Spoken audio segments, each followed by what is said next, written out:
人情绪失控，拿美工刀攻击警察。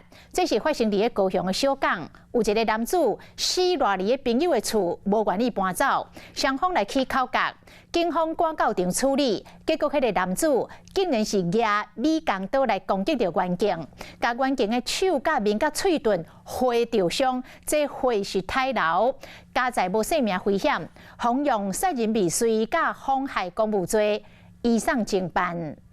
查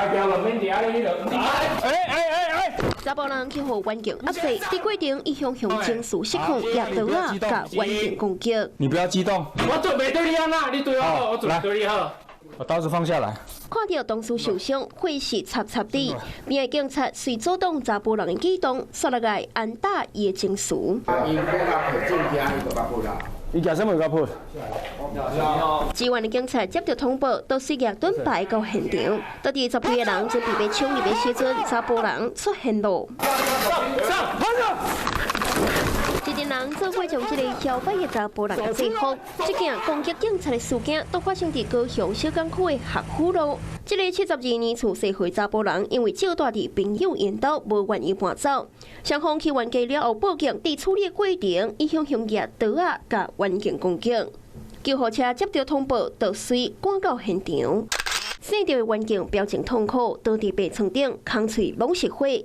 伊警察做10几年，即便因为接近受伤，送上病院。本来就要心理准备的事情的，目前就等手术结束了。因房间空间狭小，与造员发生拉扯，在于拉扯过程中，持自有小型美工刀朝造员来攻击。查扣行凶用小型美工刀1把，全案讯后，依杀人未遂及妨碍公务等罪嫌，移送侦办。警察处理纠纷，说服查甫人出手攻击，好加这人是无性命的危险。即摆这个嫌犯马上逮捕，要为家己离境的行为付出代价。Hello， 大家好，我是林依文。想要抢先掌握最及时的新闻资讯吗？赶快订阅、按赞、开启小铃铛，锁定华视新闻的 YouTube 频道。